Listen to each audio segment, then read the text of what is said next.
అందరికీ నమస్కారం అండి. నా పేరు మేడవరపు భద్రంధర, నిడదవోలు నియోజకవర్గం ఇన్ఛార్జ్ అండి, తూర్పుగోదావరి జిల్లా. మరి ఈరోజు చాలా బాధాకర విషయం ఏంటంటే,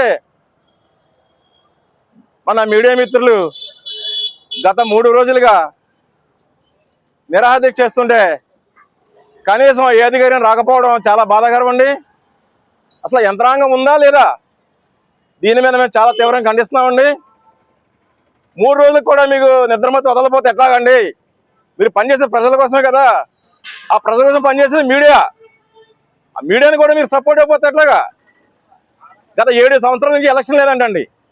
ఏ రాజ్యాంగం అయినా రాశారా? ఏమైనా మార్పులు తెచ్చారా? దీని మీద తీవ్రంగా ఖండిస్తున్నామండి. ఇప్పటికైనా ఒక స్పెషల్ ఆఫీసర్ని వేసి, గత 7 సంవత్సరాల నుంచి ఈ రికార్డు వీడియో కూడా అవకతవకలు ఉన్నాయండి.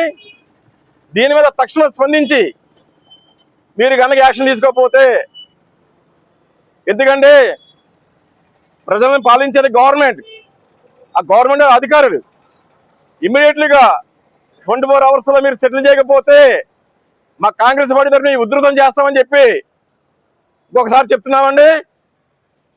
వెంటనే మీకు తెలీదా, 4 సంవత్సరాలు 5 సంవత్సరాలకి ఎలక్షన్ జరుగుతాయి కదా, అలాంటి ఎలక్షన్స్ మీడియాకి ఎందుకు జరగనివ్వరు? మీకు ఏమన్నా పైనుంచి ఒత్తిళ్ళు ఉన్నాయా? అదేదంటే బహిరంగంగా చెప్తారని చెప్పి, మీడియా మిత్రులు న్యాయం చేస్తారని చెప్పి మేము కాంగ్రెస్ పార్టీ రిక్వెస్ట్ చేస్తున్నామండి. మాది చేతకాందనం అనుకోకండి. 24 అవర్స్లో సంబంధిత అధికారులు ఎవరైతే ఉన్నారో వాళ్ళందరూ ఇక్కడికి వచ్చి ప్రెస్ వాళ్ళకి ఎదురుగా మీరు వాయిస్ ఇవ్వాలని చెప్పి మేము డిమాండ్ చేస్తున్నామండి.